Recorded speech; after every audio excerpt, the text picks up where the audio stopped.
Nonso's breath was heavy, his heart racing as he knelt by Taram's cold, lifeless body.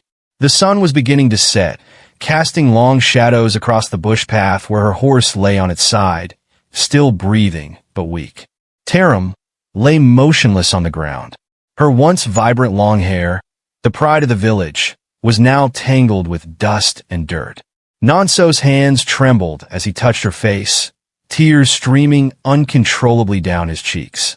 "No, no, this can't be happening," he whispered, gripping her hand as though his touch could bring her back. But there was no response. Panic and grief clouded his mind as he held her close, rocking her body in a desperate plea.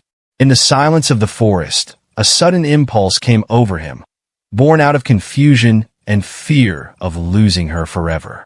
The gods had promised a blessing if their love remained pure, but now that she was gone, he couldn't think straight.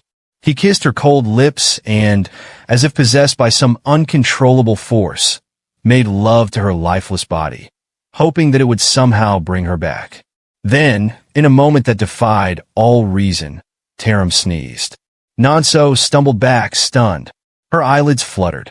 Her chest, still and silent moments ago, began to rise and fall. Life, somehow, was returning to her. She blinked, dazed, before her eyes finally focused on Nonso. "Nonso," she whispered, her voice weak but alive. He was too shocked to speak. They embraced, sobbing with a mixture of relief, joy, and disbelief. The curse that had kept them apart for so long was lifted, and with it, Taram felt a strange clarity. The fog that had clouded her mind since she had agreed to marry Eichna was gone. She was free. Kindly like and subscribe to MBM Drama for more intriguing stories like this. Now let's start from the beginning.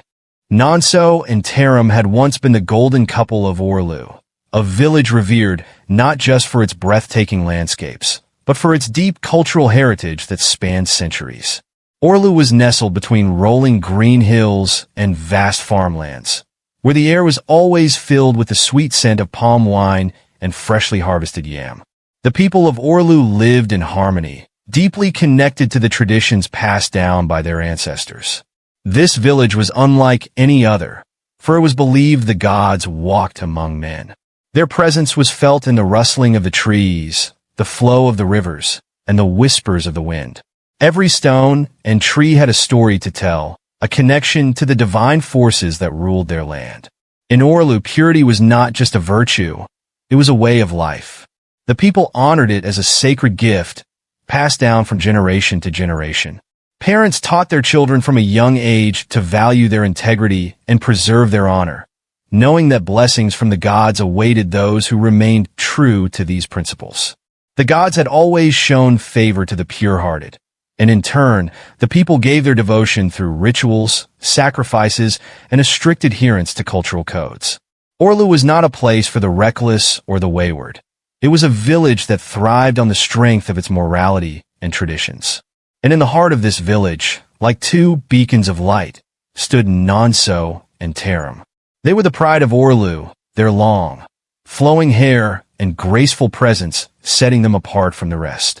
Nonso, tall and broad-shouldered, with a face that seemed to have been carved by the gods themselves, was admired by both men and women alike. His hair, always neatly braided, was a symbol of his strength and vitality. His eyes, deep and filled with wisdom beyond his years, reflected the essence of his pure spirit. People often said that Nonso was a man whose future would be great, for the gods had clearly blessed him. Taram, on the other hand, was the very embodiment of beauty and grace. Her hair, long and thick, cascaded down her back like a waterfall of dark silk. Her skin, smooth and radiant, was the color of rich mahogany, glowing under the golden sunlight that bathed Orlu. She moved with the elegance of a dancer, her every step a gentle reminder of her inner strength and poise.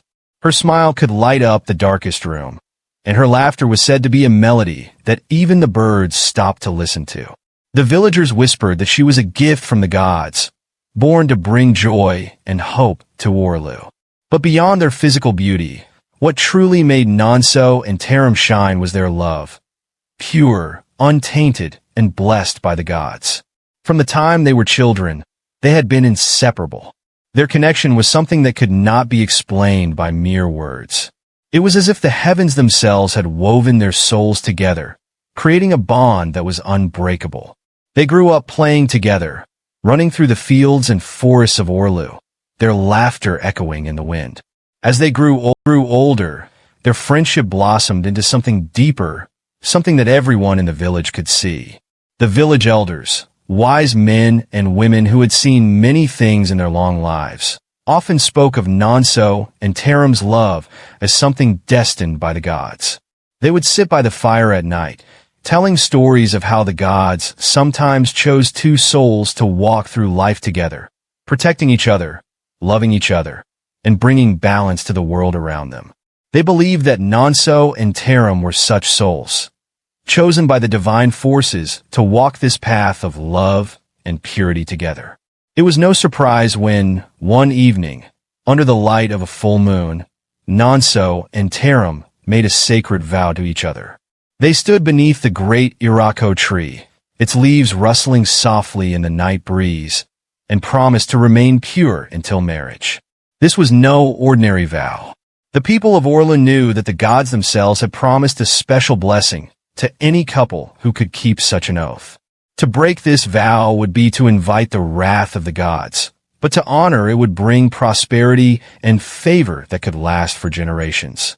With their hands clasped together, their eyes locked in a gaze that spoke of a love deeper than any words could convey, Nonso whispered to Taram, "Our love will be like the waters of the great river, pure, untouched, and eternal. We will wait until the gods bless our union, and only then will we be one." Taram nodded, her heart swelling with emotion. She believed in their love, in the purity of their connection. "I promise, Nonso," she replied, her voice soft but firm. "I will wait, no matter how long it takes. Our love is worth it." Their vow spread quickly through the village, and the people of Orlu celebrated their decision. They saw in Nonso and Taram a reflection of their own values: purity, honor, and respect for the gods. The elders spoke highly of them, and the young men and women of the village admired them, seeing in their love a model to aspire to. But as is often the case with such things, their beauty and their purity attracted not just admiration, but also envy. There were many in the village who coveted what Nonso and Taram had. Some young men wished they could have Taram for themselves, while others, secretly envious of Nonso's strength and status, sought ways to undermine him. Even the women, some of whom admired Nonso's handsomeness, wished to break the bond between the two lovers. But none of them had been able to come between Nonso and Taram, until one day, fate took a cruel turn. As their love blossomed, envy brewed quietly in the hearts of some in the village. The beauty and purity that Nonso and Taram shared became a source of bitterness for those who longed to disrupt their sacred bond. It wasn't just admiration anymore. It was a twisted form of jealousy, the kind that could lead to darker desires. And soon, those who wished to see Nonso and Taram separated began to scheme. Among them were two women, Adora and Kizoba, who had long been infatuated with Nonso. Both were known in the village for their own beauty, but they lacked the inner grace that Taram carried so naturally. Their envy had grown over time, especially as they watched Nonso and Taram become the center of attention during village festivals and ceremonies. The whispers of the elders about the gods' blessing only deepened their resentment. It started one evening at the local stream, where the women often gathered to fetch water. Adora, tall and slim with piercing eyes, had noticed how the young men who used to admire her now only had eyes for Taram. She could barely contain her frustration. "Have you noticed how everyone talks about Taram and Nonso as if they're some gods themselves?" Adora hissed, her eyes flashing with anger. "What makes them so special? Nonso barely even looks at anyone else.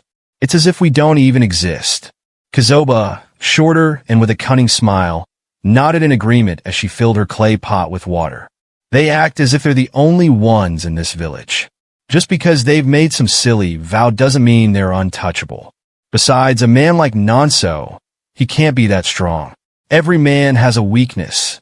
Adora's eyes narrowed as she turned to face Kizoba. What are you suggesting? Kizoba's smile widened. What I'm saying is we've been quiet for too long.